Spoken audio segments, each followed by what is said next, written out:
Hello dear students, learners and my dear friends. इस tutorial में हम ये जो गोइंग प्लेसेस चैप्टर है क्लास 12th इंग्लिश कोर का, उसका सेकंड पार्ट कवर करेंगे। और इस पार्ट में हमें जहाँ से पढ़ना है वो है यहाँ से। इसके पहले की स्टोरी के लिए आपको इसका फर्स्ट पार्ट देखना पड़ेगा। तो जैंसी और सोफ़ी के बीच में जो कन्वर्सेशन चल रहा होता है, जहाँ पे सोफ़ी थोड़ी नाराज़ भी होती है अपने भाई से कि उसने उसके सीक्रेट को रखा नहीं, पर बाद में उसे पता चलता है कि उसके भाई ने सब कुछ नहीं बताया, शायद जैंसी सब कुछ जानती भी नहीं है। और जैंसी किस प्रकार से यहाँ पे थोड़ा सा फन और व्यंग भी है, सार्काज्म जिसे हम कहते हैं, कि वो कहती है कि तुम तो मुझे ट्रस्ट कर सकती हो, तुम तो जानती हो कि तुम मुझे सीक्रेट बताओगी, तो मैं किसी को नहीं बताऊंगी। जबकि वो जो सोफ़ी है वो जैंसी को एक गॉकी टाइप की लड़की यहाँ पर कहती है, जैसे अगर वो कुछ बात बताएगी तो पूरा मोहल्ला जान लेगा। एनीवे, इसके बाद यहाँ जो सीन बनता है वो इस प्रकार से है। आफ्टर डार्क, अंधेरा होने के बाद, सी वॉकड बाय द कैनाल, तो नहर के किनारे किनारे चल रही होती है। अलॉन्ग अ शेल्टर्ड पाथ, मतलब जहाँ पर पेड़ वगैरह उगे होते हैं, तो पेड़ की वजह से वहाँ पे शेल्टर बन रहा था, छायादार आप कह सकते हो, शेडी पाथ था। Lighted only by the glare, glare मतलब चमक, है ना, sign of the lamps from the wharf. Wharf का मतलब वाटर बॉडी के पास जहाँ पर आके नाव वगैरह वगैरह जहाज वगैरह रुकते हैं, तो वो प्लेटफॉर्म, तो वहाँ पे जो लाइट वगैरह लगी हुई थी उनकी बात हो रही है। तो वहाँ जो लाइटें लगी हुई थी तो उनकी रोशनी जो है अक्रॉस द वाटर पड़ रही थी, पानी पर छाया पड़ रही थी। एंड द अनसीजिंग, ना रुकने वाला, ड्रोन मतलब होता है भनभनाने की आवाज़, of the city was muffled, muffled मतलब होता है कि जैसे किसी की आवाज़ को दबा दिया गया हो, दब के आवाज़ आ रही थी। डिस्टेंट मतलब दूर का, तो सिटी से थोड़ा दूर का इलाका था, और वहाँ से जो लगातार जो आवाज़ आ रही थी वो लग रहा था कि दूर से आ रही है, और वो गूंज दबी दबी सी है, मतलब दूर का शोर अभी भी हल्का हल्का सुनाई दे रहा था। तो रात के समय नहर के पास चल रही थी एक छायादार रास्ते पे, जहाँ केवल जो वो वाफ है वहाँ से आने वाली बत्तियों की रोशनी थी, और पानी पर उसकी छाया परछाई पड़ रही थी, और शहर की लगातार गूंज दूर से सुनाई दे रही थी। इट वॉज अ प्लेस, वही जगह थी, she had often played, जहाँ पे वो खेला करती थी when she was a child, जब वो छोटी थी बचपन में। There was a wooden bench, वहाँ पे एक लकड़ी की बेंच थी। बीनीथ मतलब नीचे, अ सॉलिटरी, सॉलिटरी मतलब होता है अकेला, एलोन। एल्म का मतलब हो गया एल्म का पेड़। वे लवर्स समटाइम्स केम, तो जहाँ पर कभी प्रेमी युगल जोड़े वगैरह आते थे, बैठते थे। सी सेट डाउन टू वेट, वो इंतजार करने के लिए बैठ गई। It was the perfect place, ये एक सही जगह थी। सी हैड ऑलवेज थॉट, जो अक्सर सोचा करती थी, मतलब उसके हिसाब से, उसके ओपिनियन से, for a meeting of this kind, इस प्रकार की मुलाकात के लिए। तो यहाँ पे किस प्रकार की मुलाकात की बात हो रही है आप समझ ही गए होंगे, क्योंकि यहाँ पे ये बात करती है कि ये लवर समटाइम्स केम हेयर, तो ये केसी के इंतज़ार के लिए यहाँ बैठने जा रही है। और यहाँ से पता चलता है कि she is not only a fan, she has fall in love with that person, Casey, a prodigy, a young talent in the world of football. और आपको ये नहीं भूलना है कि everything is happening in her dream, मतलब वो बस सोच रही है, और जैसे मैंने शुरू में बताया था आपको कि डे ड्रीमिंग कर रही है वो, और डे ड्रीमिंग में हम अपने कंफर्ट जोन में जाने की कोशिश करते हैं। तो for a meeting of this kind, तो इस प्रकार की मुलाकात के लिए जहाँ पर lovers sometimes came, for those who wished, और उसके हिसाब से ये भी है कि इस मुलाकात, कौन सी मुलाकात और किस जगह के लिए परफेक्ट जगह थी, किन चीज़ों के लिए, कि those who wish not to be observe, कि भाई उन्हें कोई देखे ना, इस तरह की इच्छा रखने वाले लोगों के लिए जगह ठीक थी। सी न्यू ही वुड अप्रूव, और वो ये जान रही थी कि वो मतलब यहाँ पे वो केसी आएगा, मुलाकात करेगा, वो भी इसे अप्रूव करेगा, मतलब वो भी कहेगा कि हाँ तुम सही जगह मेरा वेट कर रही हो, ये ऐसी मुलाकात के लिए ठीक है। तो देखिए, everything she is imagining according to her own wishes to fulfil them in dreams, उससे भी एक उसे संतोष मिलेगा, इस तरह की यहाँ पे बात चल रही है। तो वो वहाँ बैठ गई थी इंतज़ार करने के लिए ना, उसने हमेशा ये जगह सही लगती थी इस प्रकार की मुलाकात के लिए, ऐसे लोगों के लिए जो देखे नहीं जाना चाहते थे। वो जानती थी कि वो भी इसे मंजूरी अपनी दे देगा। फॉर सम वाइल मतलब कुछ देर तक इंतज़ार करने के बाद, या आप कह सकते हो कि काफ़ी देर तक इंतज़ार करने के बाद, सी इमेजिन्ड हिज कमिंग, उसने अपने मन में मतलब उसे इमेजिन किया कि वो आ रहा है। सी वॉच्ड अलोंग द कैनाल, उसने कैनाल के साथ साथ जो रास्ता बना था उस पर नज़र डाली। Seeing him coming out of the shadows, और उसने देखा छाया के बाहर से निकल के आ रहा है। छाया का मतलब ये कि वहाँ पे शेल्टर्ड पार्ट था जो हमने शुरू में पढ़ा था। Imagining her own consequent excitement, consequent मतलब होता है एज ए रिजल्ट, एक्साइटमेंट आप जानते हैं, है ना। तो वो इमेजिन करती है कि निकल के आ रहा है, और आने के बाद जब उसकी मुलाकात होगी तो उस मुलाकात का जो एक्साइटमेंट होगा, है ना, तो as a result of meeting her with Danny, तो उसके सोचने से, उस मुलाकात से होने वाले excitement, that is consequent excitement, को महसूस करने लगी। Not only some time had elapsed, elapsed का मतलब होता है कि पास हो गया, कुछ समय गुजर गया। डिड सी बिगिन, कि उसने सोचना शुरू किया। Balancing against the idea of is not coming. तो अब यहाँ पे ये कह रहे हैं कि वो बैठ कर वहाँ इंतज़ार कर रही है और सी इज़ फीलिंग एक्साइटेड आल्सो कि मतलब मुलाकात के बाद किस तरह का माहौल बनेगा और कैसा फ़ील करेंगे हम लोग। तो एक्साइटेड फील करिए, लेकिन जब तक कि कुछ समय बीत नहीं गया, not until some time had elapsed, जब तक कि कुछ समय बीत नहीं गया तब तक उसे इस चीज़ का एहसास नहीं हुआ कि मतलब ऐसा होगा भी नहीं होगा।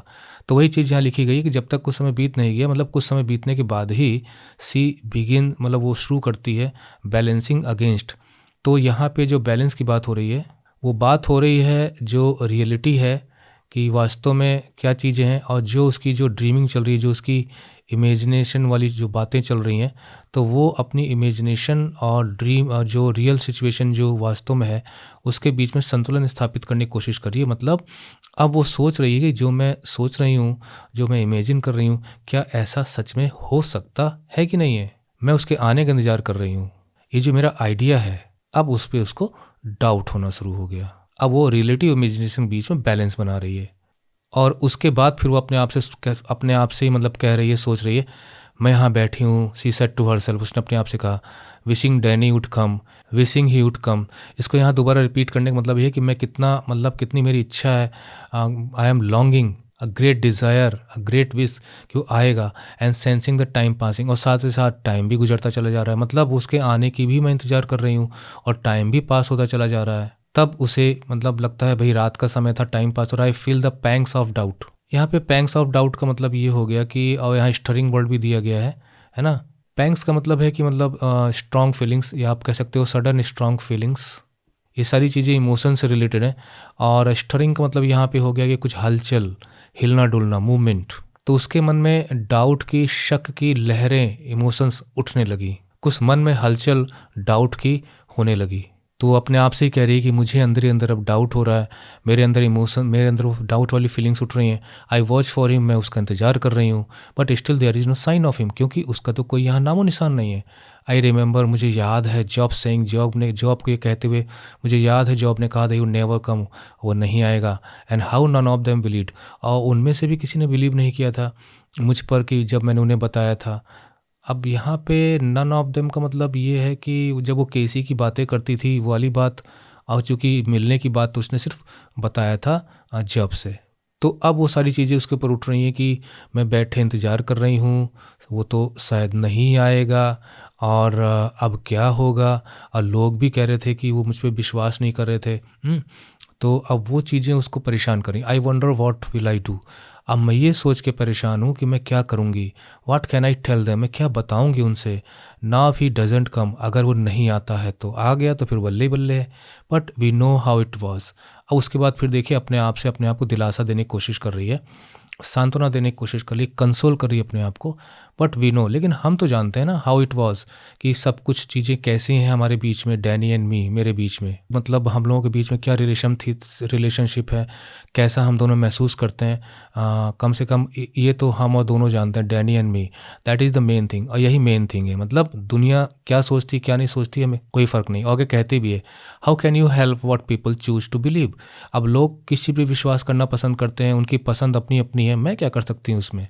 लेकिन कम से कम जो मैं जिसकी फ़ैन हूँ, है ना, जो मेरा आइडियल है, जो मेरा हीरो है, कम से कम डैनी और मेरे बीच में सब कुछ ठीक ठाक है, ये मेन चीज़ है। हम दोनों कैसा महसूस करते हैं एक दूसरे के लिए, ये बहुत ज़्यादा ज़रूरी है। तो सोफ़ी, तुझे ज़्यादा चिंता करने की ज़रूरत नहीं है ना। तो वो ऐसे मन में दिलासा दे रही है, और लोग सोचते हैं तो सोचने दो, वो उनकी उनकी प्रॉब्लम है। बट ऑल द सेम, लेकिन फिर भी इट मेक्स मी डिस्पॉन्डेंट, लेकिन फिर भी मैं डिस्पॉन्डेंट महसूस कर रही हूँ, मतलब दुखी महसूस कर रही हूँ, निराश महसूस कर रही हूँ, गहरी उदासी मेरे मन में छाती चली जा रही है। दिस नोइंग, ये जानकर, I will never be able to so, क्योंकि अब मैं कभी शो नहीं कर पाऊँगी, प्रूफ नहीं कर पाऊँगी, उन लोगों को प्रूफ नहीं कर पाऊँगी, they are wrong to doubt me, कि वो मुझ पर गलत शक कर रहे थे। अब देखिए यहाँ पर फिर थोड़ा सा शैतानी कर रही है। मतलब उसकी मीटिंग्स या केसी से मिलना सब कुछ वो सब झूठ बोल रही थी, उसकी ड्रीम की बात थी। और अब वो जो है अब अभी भी बैलेंसिंग तो कर रही है, लेकिन उसके बावजूद भी वो अपनी ही चला रही है। मतलब अब वो ये कह रही है कि मैं लोगों को प्रूफ, अगर केसी आ जाता तो सारे डाउट्स क्लियर हो जाते, अब मैं लोगों को प्रूफ नहीं कर पाऊंगी कि वो लोग मुझ पर गलत शक कर रहे थे। अब शक तो सही कर रहे थे, लेकिन कह रही है मुझ पर गलत शक कर रहे थे। ये चीज़ आपको सोचना चाहिए यहाँ पे। तो वो कहती है कि मैं यहाँ बैठी हूँ, डैनी का आने का इंतज़ार कर रही हूँ, समय बीतते हुए महसूस कर रही हूँ। मेरे अंदर मतलब शक और संकोच की लहर उठ रही है। मैं उसे देख रही हूँ लेकिन वो अभी नहीं आया। मुझे याद है कि जेफ ने कहा था कि वो कभी नहीं आएगा, और जब मैंने उन्हें बताया तो किसी ने भी विश्वास नहीं किया। अब मैं क्या करूँगी? अगर वो नहीं आता तो मैं उन्हें क्या कहूँगी? लेकिन हम जानते हैं डैनी और मैंने जो महसूस किया, मतलब वही सबसे इम्पोर्टेंट, वही महत्वपूर्ण। लोग जो चाहे विश्वास करें, हमें उनकी परवाह नहीं। लेकिन फिर भी मुझे दुख होता है यह जानकर कि मैं कभी नहीं दिखा पाऊँगी, कभी नहीं प्रूव कर पाऊँगी कि वो मुझ पर गलत शक कर रहे थे। मतलब आई वॉज राइट। आगे चलते हैं तो she waited measuring in this way. Measuring मतलब होता है कि अपनी ही वो इन्वेस्टिगेशन कर रही है, जांच परख कर रही है, अपने अंदर जो चेंजेस आ रहे हैं ना उनको महसूस कर रही है। तो यहाँ पे आप कह सकते हो कि सी इज़ फीलिंग, एक्सपीरियंसिंग, है ना, she waited experiencing in this way the changes taking place. इसके अंदर जो अब धीरे धीरे, क्योंकि जब अब कोई है नहीं वहाँ पे बातों को शेयर करने के लिए, जिससे वो झूठ बोले, कुछ ड्रीम की बात करे, तो अपने में ही वो बैलेंस बना रही है रियलिटी का और ड्रीमी कंडीशन का। थोड़ा सा सॉम्बर हो रही है वो, है ना, थोड़ा सा होश वाली बातें कर रही है। तो अब उसके अंदर फिर बदलाव आ रहे हैं। क्योंकि जब आप शक करते हो किसी चीज़ पे तो डिफरेंट तरह की फीलिंग्स आती हैं आपके अंदर। Resignation was no sudden thing. इसको थोड़ा सा आप समझिए। Resignation was no sudden thing. यहाँ रेजिग्नेशन मतलब ये है कि मतलब वैसे तो क्या होता है, जब इस्तीफा देते हो तो आप एक प्रकार से पद छोड़ देते हो, या हार मान लेते हो, या अपना समर्पण कर देते हो, या हवाले कर देते हो। मतलब आप एक प्रकार से अपने को तो हटा ही लेते हो वहाँ से। तो यहाँ पे जो मीनिंग है वो है कि she is trying to accept the reality. आपको इस तरह से इसको देखना है, एक्सेप्ट द रियलिटी और futility of her waiting for him. और ये जो रिजिग्नेशन है was not sudden thing. Sudden thing मतलब यहाँ पे ये है कि ये धीरे धीरे ग्रेजुअली ये हुआ है कि वो इस निष्कर्ष पे पहुंची है कि वो नहीं आएगा। क्योंकि वो शुरू से तो इंतज़ार कर रही थी, धीरे धीरे टाइम पास होने लगा, धीरे धीरे डाउट्स होने लगे। तो अचानक नहीं, धीरे धीरे अब उसे ये चीज़ माननी पड़ रही है। मतलब सी इज़ रिजाइनिंग मतलब कह सकते हो कि from her dreams and getting into the real sombre situations. वो यथार्थ की तरफ लौट रही है। और दूसरा मीनिंग आप यहाँ भी लगा सकते हो कि हार मानना और ये मान लेना कि वो नहीं आएगा, ये कोई आसान चीज़ नहीं थी कि अचानक से आप मान लो। मतलब कोई भी चीज़ छोड़ना आसान नहीं होता जिसकी आदत पड़ चुकी हो। तो ऐसे आप इसका मीनिंग निकाल सकते हो। बाकी यहाँ हम सिर्फ स्टोरी पे ध्यान देना चाहते हैं। मैं थोड़ा थोड़ा फिर भी बहक जा रहा हूँ और थोड़ा सा डिस्कशन कर दे रहा हूँ। नहीं तो मैंने ये सोचा था कि चुपचाप मैं एकदम कहानी आपके सामने रख दूंगा अपने हिसाब से, जो मेरी समझ में आती है। तो आप वेबसाइट विजिट करके इन सब का डिस्क्रिप्शन ले सकते हैं, और फिर भी आप हमसे कांटेक्ट करके कहीं कुछ भी प्रॉब्लम हो तो आप हमसे संपर्क कर सकते हैं, अपनी क्वेरीज को शांत कर सकते हैं। और चाहें तो आप डाउट सेशन के स्लॉट्स बुक करके थोड़ा सा लो पेमेंट पे, बहुत ज़्यादा पेमेंट हम नहीं लेते, आप आकर हमसे ऑनलाइन मुलाकात कर सकते हैं और हमसे क्वेश्चनिंग कर सकते हैं और अपने डाउट्स क्लियर कर सकते हैं। एनीवे आगे चलते हैं, बढ़ते हैं। और यहाँ तक क्लियर हो गया कि वो अब निराश हो चुकी है। Now I have become sad. अब मैं दुखी में हो गई हूँ काफ़ी। वो सोचने लगी, and it is hard burden to carry. और इस दुख को के बोझ को ढोना मेरे लिए आसान नहीं है। और ये दुख है सैडनेस का, है ना। सैडनेस दो प्रकार की, एक तो उसका ड्रीम फुलफिल नहीं हो रहा है, और दूसरा how she will face family members, है ना, sitting here waiting and knowing he will not come. और ये यहाँ बता भी रही कि सैडनेस क्या है, यहाँ बैठ के मैं उसका इंतज़ार कर रही हूँ ये जानते हुए कि वो नहीं आएगी। ये चीज़ें थोड़ा सा पैथेटिक लग रही हैं हमको, कि वो यहाँ बैठी हुई है ये जानते हुए कि वो नहीं आएगा, है ना। मतलब ये कैसा सिचुएशन बन रही है कि हम जान रहे हैं कि नहीं आएगा वो, और फिर भी हम उसका इंतज़ार कर रहे हैं। ये निराशा, ये दुख, क्योंकि हम जान रहे हैं उसके बावजूद इंतज़ार कर रहे हैं, तो वो सैडनेस तो बहुत ज़बरदस्त सैडनेस होनी है। कैसे उसका बोझ ढोएगी। आज एक प्रकार से देखा जाए तो उसके सपनों का अंत भी हो रहा है केसी को लेके, है ना। I can see the future, मुझे फ्यूचर साफ साफ दिखाई दे रहा है। And how I will have to live with this burden. अब मुझे इसी बोझ के साथ, इसी बर्डन के साथ, ये बोझ का मतलब यहाँ पे यही उदासी के साथ, क्यों नहीं आ रहा है, अब नहीं मुलाकात होगी मेरी, मुझे जीना पड़ेगा। तो अब मैं दुखी हो गई हूँ। उसने सोचा यह दुख एक भारी बोझ है जिसे ढोना मुश्किल है। यहाँ बैठी हूँ और जानती हूँ कि वो नहीं आएगा। अब मुझे भविष्य को देखना है और यह समझना है कि मुझे इस दुख के साथ जीना होगा। वो चीज़ ये बता रही है यहाँ पे, that is I will have to live with this reality that कि will never be able to meet Casey. They of course will doubt me. अब यहाँ पे साथ ही साथ फैमिली की भी बात है, लोगों की भी बात है जिससे उससे इस तरह की चर्चा उसने की थी, जिसमें जैनसी भी शामिल है। वे लोग बिल्कुल बेशक बिल्कुल मेरा विश्वास नहीं करेंगे। वो मुझ पर हमेशा शक करेंगे, as they always doubted me, जैसा कि मुझ पर शक किया करते थे। But I will have to hold up my head. लेकिन मुझे अपना सिर ऊंचा करके रखना पड़ेगा। मतलब to hold up my head का मतलब यहाँ पे है ना, I will have to hold up my head. तो सिर उठा के चलने का मतलब ये है कि मैं उनको सबको फेस करूंगी क्योंकि मैंने कुछ भी गलत नहीं किया है। कहने का मतलब कि आई विल फील प्राउड, मतलब केसी के प्रति जो मेरी भावना है, I will feel proud about it and will not be ashamed. मतलब मैं कोई भी शर्मिंदगी महसूस नहीं करूंगी, चाहे वो मुझ पर कितना भी शक करें, मुझे सामना करना पड़ेगा। तो भैया बड़े गट्स हैं लड़के में। और यहाँ पर मुझे जो सोच आ रही है वो ये सोच आ रही है कि मतलब इस तरह से भी हो सकता है कि ड्रीम के चक्कर में आप इतना ज़्यादा फंस जाओ और लोगों को मतलब कहानियाँ गढ़ के बता दो और उसके बाद उनको जस्टिफाई करने की भी कोशिश करो, है ना। That is why I will have to hold up my head remembering how it was. ये जानते हुए, याद करते हुए कि सारी चीज़ें कैसी थी। सारी चीज़ें कैसी कि मतलब मैं क्या क्या बातें उनसे करती थी और अब मुझे कैसे क्या जवाब देना है, क्या करना है। ऑलरेडी पहले से ही आई इन्विसेज मतलब यहाँ पे हो गया इमेजिन, है ना। आप जानते हैं meaning, the slow walk home. मैं मतलब ये महसूस कर रही हूँ, मतलब पहले से ही मतलब वो सोच रही है कि मतलब आगे क्या हो सकता है। तो स्लो वॉक होम में धीरे धीरे घर की तरफ बढ़ रही हूँ। एंड जॉब से डिसअपॉइंटेड फेस, और जॉब का वो मुझे मतलब मेरी बातों को सुनकर वो जो फेस जो बनाएगा, एक निराश चेहरा, है ना। व्हेन आई टेल हिम, जब उसे बताऊंगी ही डिड नॉट कम, कि वो नहीं आया, दैट डैनी, वो डैनी नहीं आया जिसकी मैं बात कर रही थी। And then he will fly out मतलब गुस्सा हो जाएगा खूब। एंड स्लैम द डोर, धड़ाम से दरवाज़ा बंद करेगा। But we know how it was, लेकिन हम तो जानते हैं ना कि हमारे बीच क्या रिश्ता है और हमारे साथ मतलब क्या फीलिंग्स हमारे दोनों के बीच में थी हैं, ऐसे करके।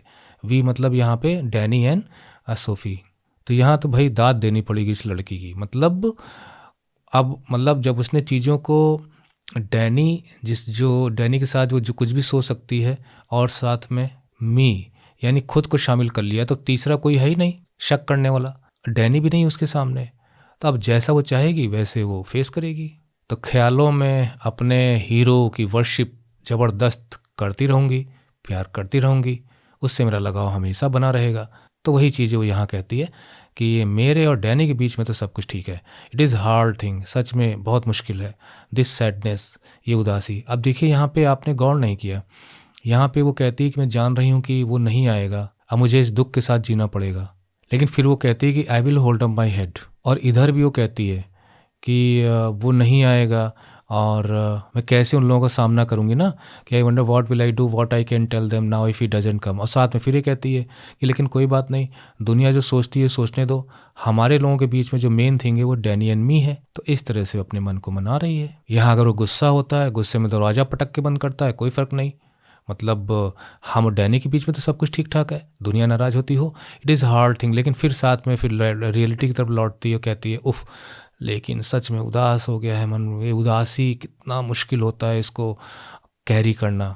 But we know how it was. और वो खुद से कहती कि I shall tell myself, मैं अपने आप से कहूँगी डैनी एंड मी, इनके बीच में सब कुछ ठीक ठाक था। ये मैं भूल गया था थोड़ा, आई सेल टेल माई सेल्फ।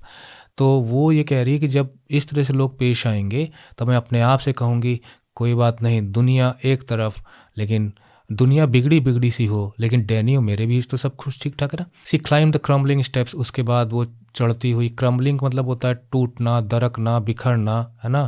तो स्टेप्स मतलब कदम, टू द स्ट्रीट। अब यहाँ पे क्रम्बलिंग स्टेप्स का मतलब ये है कि शायद उसके लड़खड़ाते कदम हो, क्योंकि अब वो उदास भी है और दुनिया का सामना भी करना है फैमिली मेम्बर्स का, या फिर जिन स्टेप्स पे चल रही है वो पुराने हों, उनकी करकराने की आवाज़ आ रही हो, ईंटें जो हैं वो ऊपर नीचे हो रही हों, सड़क पुरानी धुरानी हो, मतलब कुछ भी आप आइडिया लगा सकते हो यहाँ पे। और कच्ची सड़क भी आप कह सकते हो।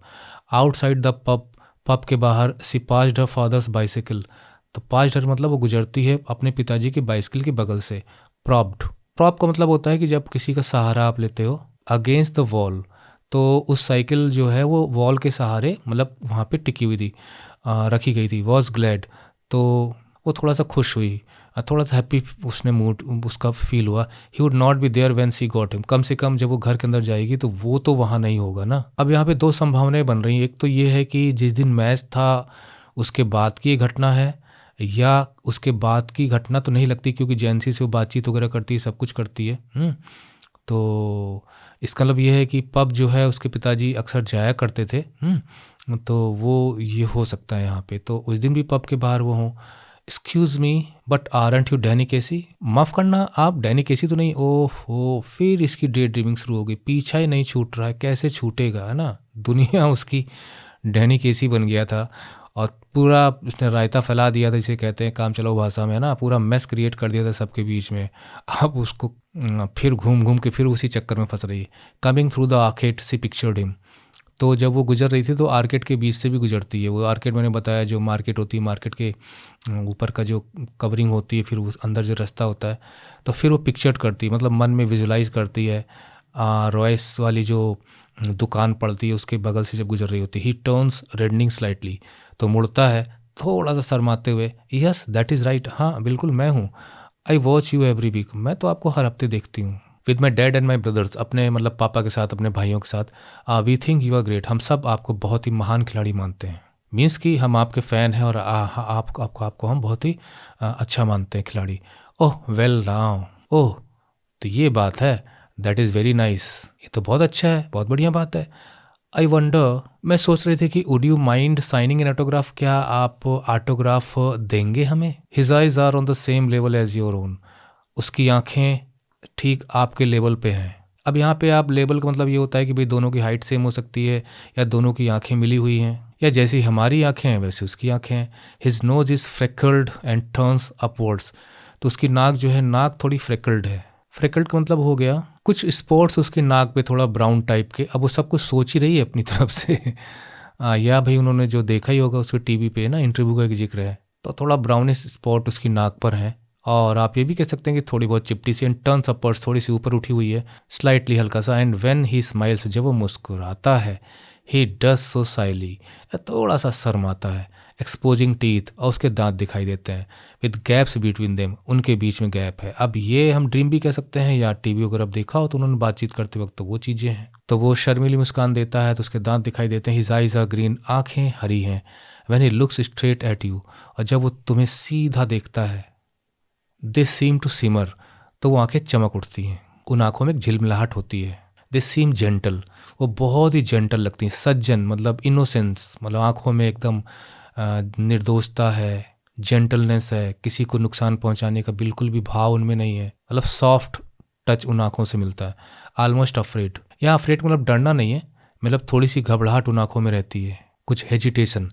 लाइक अ गैजल्स, गज़ल एक डियर की ही वैरायटी होती है, बारहसिंगा वगैरह कह सकते हैं, antelope. And you look away, तो आप जानते हैं कि ये किसको नुकसान पहुंचाएंगे ना, तो उसकी आंखों को जेंटल बता रही है इसलिए। एंड यू लुक अवे, और आप अपनी नज़रें फेर लेते हैं। अब यहाँ तो समझ में नहीं आया, यहाँ तो खुद ही समझ रही है, समझा रही है। ये आंखें बहुत ज़्यादा जेंटल हैं, शायद थोड़ी घबरा रही हैं, तो आप अपनी आंखें फेर लेते हैं। यहाँ मेरा जो मतलब समझ के आ रहा है वो ये आ रहा है कि उसकी आंखों में कुछ ना कुछ तो इम्पेक्ट पड़ता है सामने वाले पे। You let his eyes run over you, आप उसकी आंखों को रन ओवर यू, अपने ऊपर अ लिटिल, थोड़ा बहुत। You let his eyes run over you little, तो वो जब आपको देखता है तो आप कुछ देर के लिए आपको अच्छा लगता है कि वो आपके ऊपर कुछ नज़रें मतलब वो इस तरह से डाले। आप उस कहने का मतलब ये है, आप उसकी नज़रों को कुछ समय के लिए महसूस करते हैं, क्योंकि जब आप नज़र फेर लेंगे तो वो जो है आपको ये जानते हुए कि आप उसे नहीं देख रहे हैं तो अपने हिसाब से आपको देख लेगा। और अगर आप आंख से आंख मिला के ही बात करेंगे तो वो फिर कुछ ना कुछ अफ्रेड, वही यहाँ क्लियर हो गया एकदम से कि ही विल फील हेजिटेंट। और सच भी है, मेरे साथ तो वही है, मैं जनरली बात करता हूँ तो सामने वाला खुलकर बोल सके तो मैं जनरली यहीं वहाँ देखता रहता हूँ, आंख से आंख नहीं मिलाता, सामने वाला बिना किसी शर्म के अपनी बातें कर लेता है। And then you come back to find them, और फिर आप अपनी आंखों को वापस लेके आते हैं और पाते हैं, फाइंड देम, देम मतलब यहाँ पे आंखें स्लाइटली ब्रीथलेस, अपनी सांसों को रोके हुए कि अब वो कैसा दिखेगा, क्योंकि अब उसने आपको पल भर के लिए, कुछ देर के लिए बिना आपकी नज़रें मिलाए आपको देख चुका है। तो तो यहाँ वो थोड़ा-सा जैसे कहते हैं हम कि रोमांटिक हो रही है वो, और उस तरह की फीलिंग्स उसके मन में आ रही हैं। अब आप इमेजिन करिए किस प्रकार से ये सीन घटता होगा। And he says I don't seem to have a pain at all. और फिर वो कहता है मेरे पास तो पेन बिल्कुल भी नहीं है, कोई भी नहीं है। तो जब वो कहता है कि लगता है कि मेरे पास पेन बिल्कुल नहीं है मुझे तो यहाँ लगता है कि वो एक प्रकार से अपना बचाव कर रही है, एक एस्केप है यहाँ पे, क्योंकि ऑटोग्राफ देगा तो वो रियली होगा, मतलब ड्रीम में वो इतना समझ रही है कि झूठा ऑटोग्राफ नहीं लिया जा सकता इसलिए बार बार पेन पेपर ना होने का बहाना वो ड्रीम में ही बना लेती है ड्रीम में ड्रीम को रियल बना रही है। तो क्या बात है भैया, आँखों में झिलमिलाहट नरम लगती हैं जैसे कुछ घबरा रही हूँ, हैं एक गज़ल की आंखें जैसी लगती हैं, नज़रें फेर लेते हैं आप उसकी आंखों को उस समय के लिए महसूस करते हैं, फिर आप वापस आकर उन्हें ढूंढते हैं हल्का सा सांस को थामे हुए एनीवे और आप ये रियलाइज़ करते हैं कि आपके पास भी पेन नहीं है। यू का मतलब वो खुद ही कह रही है, मतलब वो जो सोफ़ी है कि वो मिलता है, वो यहाँ पे इसको थर्ड पर्सन बनाया है ना यहाँ पे। और फिर वो कहता है कि लगता है मेरे पास तो पेन है नहीं, और फिर तुम भी रियलाइज़ करते हो कि तुम्हारे पास भी पेन नहीं है, यानी तुम वो अपने को कह रही है। My brothers will be very sorry, मेरे जो भाई लोग हैं ना उन्हें बड़ा दुख होगा, मतलब सॉरी फील करेंगे तुम ये कहोगे। जैसे कोई स्क्रिप्ट लिख रही हो पूरी इमेजिनेशन की, मतलब वो इस तरह कहेगा फिर फिर मैं ये कहूँगी। तो यहाँ पे ध्यान रहे यू वो अपने लिए इस्तेमाल कर रही है। और इसलिए कह रही है कि मतलब स्क्रिप्ट कैसे आगे बढ़ेगी। And afterwards you wait there alone in the arcade for a long while, और उसके बाद फिर अकेले वहाँ खड़ी रहती है आर्केड में फॉर अ लॉन्ग वाइल, काफ़ी लंबे समय तक। स्टैंडिंग वेयर ही स्टूड, जहाँ पे वो कभी खड़ा था, मतलब जहाँ पे वो खड़ा था, जहाँ मुलाकात हुई थी, वो चला जाता है और आप वहाँ पे खड़ी रहती हैं। यहाँ यू सब लिखा गया है, यानी वो अपने लिए इस्तेमाल कर रही है। तो कैसे कैसे सीन में कैसे कैसे रोल प्ले करना है वो सब वो बता रही है कि फिर ये करोगे, फिर ये करोगे, हैं फिर इंतज़ार करोगे, खड़े रहोगे, remembering the soft melodious voice, उसकी प्यारी मेलोडियस वॉइस को याद करोगे, मुलायम मासूमियत, रस भरी सुरीली आवाज़ को महसूस करोगे, the shimmer of green eyes, उन आँखों की चमक को याद करोगे, झिलमिलाहट को याद करोगे। नो टॉलर देन यू, वो तो आपसे लंबा भी नहीं है। नो बोल्डर देन यू, ना आपसे ज़्यादा साहसी है, डेयरिंग है। कहने का मतलब ये है कि वो अपने से जोड़ रही है कि हमारे ही जैसा है, एक नॉर्मल इंसान जैसा है। द प्रोडिजी, यहाँ पे थोड़ा अंतर है। A great natural young talent, किसी आश्चर्य से कम नहीं। द इनोसेंट जीनियस, मतलब एक ग्रेट टैलेंटेड फुटबॉल प्लेयर है और साथ ही साथ इनोसेंट भी है। यहाँ कहने का मतलब ये है एक सीधा साधा सा नौजवान जीनियस, द ग्रेट डेनिकेसी, महान Danny Casey. And she saw it all again, और फिर से वो सारी चीज़ें महसूस कर रही थी, देख रही थी। द लास्ट सैटरडे, अभी देखिए आ गया ना लास्ट सैटरडे, तो जो पब वाली बात थी है ना, वो किसी और दिन की बात थी। तो वो फिर से उस पूरा का पूरा सीन ताज़ा होता है उसके अंदर लास्ट सैटरडे को, जब वो गए थे गेम देखने के लिए। सॉ हिम, मतलब अभी भी ड्रीम में ही सब चल रही है उसको, ड्रीम में यहाँ कहानी और बढ़ लेती है कि दोबारा मुलाकात होती है। सॉ हिम घोष, उस समय भी वो जो है नहीं ले पाए थे ऑटोग्राफ अपने, जब उसने उससे कहा था जब से, और यहाँ पे भी ऑटोग्राफ नहीं ले पाई। सॉ हिम घोष, तो उसने देखा किस प्रकार से वो जो डैनी जो है ghost past the lumbering defenders माने जो भाई फुटबॉल जब गोल करने जा रहा होगा तो वो बचाव कर रहे होंगे अपोजिट टीम के। लंबरिंग मतलब होता है कि मतलब वो जब बचाने के लिए जब यहाँ वहाँ बड़े अजीब तरीके से ना मोड़ लेते हैं, उसको घेरते हैं, तो वो लंबरिंग हो गया। आप कह सकते हो कि वेरी क्लमजली मूविंग, और छकाते हुए। तो उसके आसपास जो डिफेंडर्स मतलब पड़े हुए थे उसको, उनको छकाते हुए। घोस्ट मतलब जैसे भूत, अब भूत दिखाई नहीं देता तो बहुत तेज़ी से वो उन दोनों डिफेंडर्स को छकाते हुए, यहाँ घोस्ट का मतलब ये डोज देते हुए है ना, वो समझ नहीं पाते, वो गेंद निकाल ले जाता है। और घोस्ट दिखाई नहीं देता तो ये भी समझ सकते हो कि उन डिफेंडर से इस तरह से बच के निकलता है कि जैसे उन्हें दिखाई ना दिया हो। तो बच के निकलने के लिए ghost part heard the 50,000 catch, और उसके बाद 50,000 की जो भीड़ दर्शक में होती है ना, दर्शकों की, कैच दिया ब्रेथ, सब अपनी सांसें थाम के बैठे होते हैं, क्या होने वाला है, क्या होने वाला है। As he hovered momentarily, hovered मतलब होता है कि चक्कर काटना, मतलब किसी एक ही जगह पे मंडराना एक प्रकार से। मोमेंटरीली का मतलब होता है पल भर के लिए। ओवर द बॉल, बॉल के ऊपर, तो मतलब बॉल उसके पास है तो बॉल को लेके कुछ देर के लिए वहीं पे खड़ा होकर अपने पैर वगैरह पे कुछ ना कुछ करता है। तो कुछ देर के लिए बॉल को एक ही जगह रख के अपने पैर पर कुछ कर रहा होता है, तो वो है मोमेंटरीली, मतलब पल भर के लिए, क्योंकि तब तक तो डिफेंडर्स आ जाएंगे। तो वो उस बॉल को लेके पल भर के लिए बॉल को अपने पास रखते बॉल के ऊपर पैर को घुमाते हुए, and then the explosion of sound, फिर अचानक आवाज़ों का विस्फोट, as he struck it, it मतलब फुटबॉल, जब फुटबॉल को उसने मारी kick, crisply into the goal, सीधा गोल में गई। क्रिस्पली का मतलब होता है कि straight and accurate sharp kick थी वो, कोई गुंजाइश नहीं थी यहाँ वहाँ जाने की, कड़क शॉट थी। द सडन थंडरस, अचानक गरज उठा स्टेडियम, इरप्शन माने फूट पड़ना, एक्सल्टेंट मतलब होता है feeling great Joy and enjoyment, approbation का मतलब होता है, एक प्रकार से अगर हिंदी में कहें तो इसका मतलब होगा कि अनुमोदन करना। कम से कम आप इतना तो जानते ही होंगे, अनुमोदन करने का मतलब यहाँ पे है कि आप उसे सपोर्ट कर रहे हो और साथ में आप उसकी प्रशंसा भी कर रहे हो। मेरी हिंदी थोड़ी कमज़ोर है भाई, हंसीएगा मत। तो इस पूरा स्टेडियम गरज के साथ, तालियों की गड़गड़ाहट के साथ, लोगों के आवाज़ों के एक्सप्लोजन के साथ गूंज उठता है। ये चीज़ें तो रियल में हुई थी, तो वो फिर से दोबारा उस चीज़ को याद करती है अपने दिमाग में, है ना, उस पल को फिर से लेके आती है। ये उसकी दीवानगी है केसी के प्रति, कि बार बार वो उन चीज़ों को याद करती है उससे रिलेटेड। तो पूरा स्टेडियम मस्ती में, है ना, जो तालियां बजाता है वो एक प्रकार का अप्रोबेशन होता है, अनुमोदन होता है, संस्तुति होती है, रिकमेंडेशन होता है, रिकग्निशन होता है उसके टैलेंट का, एक एक्नॉलेजमेंट है, वो तारीफ, वो तालियां, वो शोर।